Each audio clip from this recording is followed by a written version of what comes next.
আসসালামু আলাইকুম ওয়া রাহমাতুল্লাহ। প্রতিদিন সব সময় ফরজ নামাজের পর এই 10টি আমল স্বয়ং রাসূলুল্লাহ সাল্লাল্লাহু আলাইহি ওয়াসাল্লাম করতেন। নবীজি সাল্লাল্লাহু আলাইহি ওয়াসাল্লাম করতেন, তাই আমরাও করব ইনশাআল্লাহ, কারণ আমরা হলাম আমাদের নবীজির উম্মত। নবীজি আমাদেরকে শিখিয়ে দিয়ে গেছেন কিভাবে আমল করতে হবে, কিভাবে দ্বীনের পথে চলতে হবে। মুমিনের প্রতিটি কাজ ও মুহূর্ত আমল ও ইবাদত। যখন সবকিছু আল্লাহর হুকুম ও রাসূল সাল্লাল্লাহু আলাইহি ওয়াসাল্লামের সুন্নত অনুযায়ী হয়, তখন সবকিছু ইবাদতে পরিণত হয় এবং সওয়াবযোগ্য হয়। আল্লাহ তাআলা বান্দার জন্য এর সবকিছু পুণ্যময় করে দেন।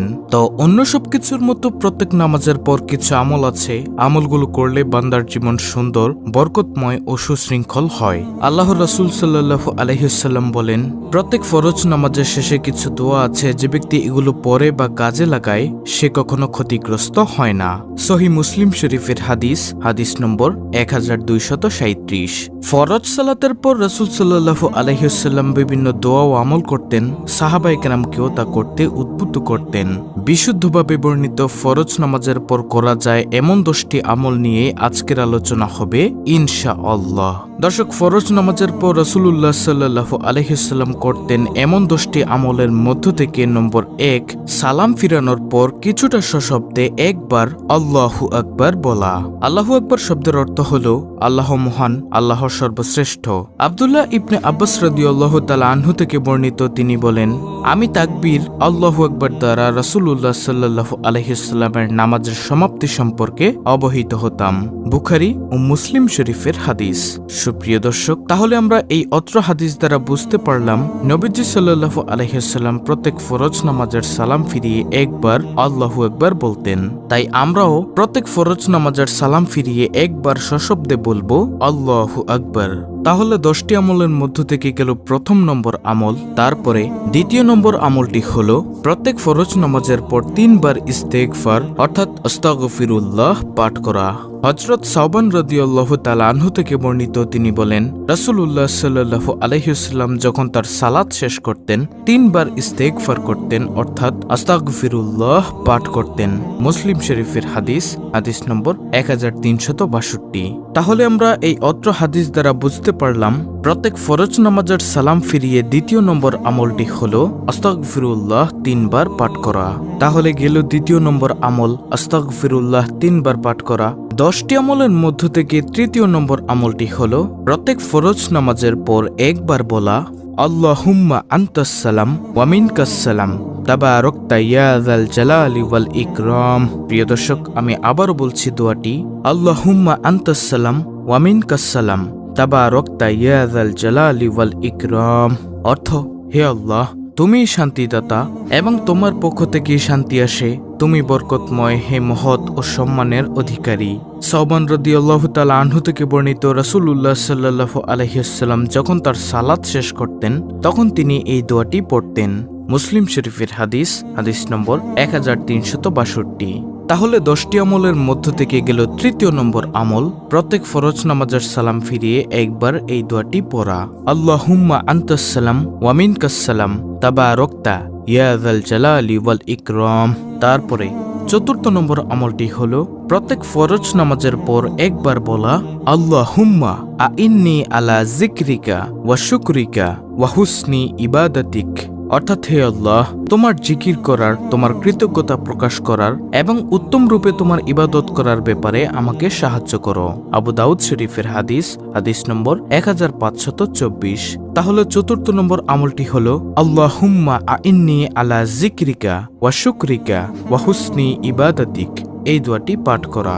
তারপরে পঞ্চম নম্বর আমল, প্রত্যেক ফরজ নামাজের পর সালাম ফিরিয়ে আয়াতুল কুরসি পাঠ করা। আয়াতুল কুরসি হলো সূরা বাকারার 255 নং আয়াত। আবু উমামা রাদিয়াল্লাহু তাআলা আনহু থেকে বর্ণিত, রাসূলুল্লাহ সাল্লাল্লাহু আলাইহি ওয়াসাল্লাম বলেছেন, যে ব্যক্তি প্রত্যেক ফরজ নামাজের সালাম ফিরিয়ে আয়াতুল কুরসি পাঠ করবে তার জন্য জান্নাতে প্রবেশের পথে একমাত্র মৃত্যু ছাড়া আর কোনো বাধা থাকবে না। অর্থাৎ মৃত্যুর সঙ্গে সঙ্গে সে জান্নাতের আরাম আয়েশ ভোগ করতে থাকবে। ইমাম নাসাইর দিন রাত্রির আমল নম্বর 100। তাহলে গেল পঞ্চম নম্বর আমল, আয়াতুল কুরসি পাঠ করা।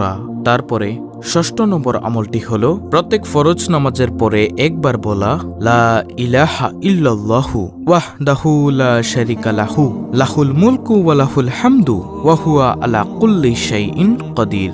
অর্থ হলো আল্লাহ ছাড়া অন্য কোনো মাবুদ নেই, তিনি একক, তার কোনো শরিক নেই, রাজত্ব তারই এবং প্রশংসাও সব তারই, তিনি সব কিছুর উপর ক্ষমতাবান।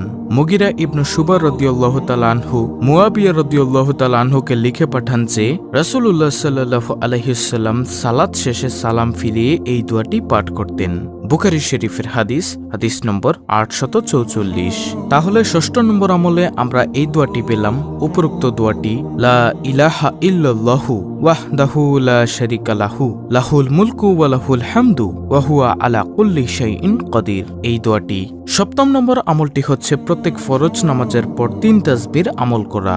নবী করিম সাল্লাল্লাহু আলাইহি ওয়াসাল্লাম বলেছেন, যে ব্যক্তি প্রত্যেক ফরজ নামাজের পর 33 বার সুবহানাল্লাহ, 33 বার আলহামদুলিল্লাহ, 33 বার আল্লাহু আকবার বলবে, তার গুনাহ সমুদ্রের ফেনা পরিমাণ হলেও তা ক্ষমা করে দেওয়া হবে।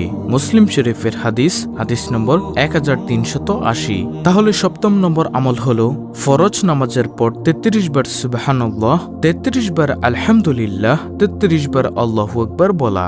তারপরে অষ্টম নম্বর আমলটি হলো প্রত্যেক ফরজ নামাজের পর রাসূল সাল্লাল্লাহু আলাইহি ওয়াসাল্লাম আল্লাহর কাছে আশ্রয় প্রার্থনা করে বলতেন এই দোয়াটি, আল্লাহুম্মা ইন্নী আউযু বিকা মিনাল জুবনি ওয়া আউযু বিকা মিন আন উরুদ্দা ইলা আরজালিল উমরি ওয়া আউযু বিকা মিন ফিতনাতিদ দুনিয়া ওয়া আউযু বিকা মিন আযাবিল কবর।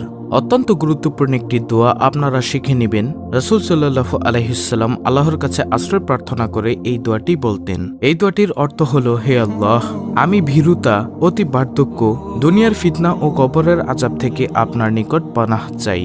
বুখারী শরীফের হাদিস, হাদিস নম্বর 2667। তাহলে আমরা এই অত্র হাদিস দ্বারা বুঝতে পারলাম ফরজ নামাজের সালাম ফিরিয়ে অষ্টম নম্বর আমলটি হলো আল্লাহর কাছে একটি দোয়া প্রার্থনা করা।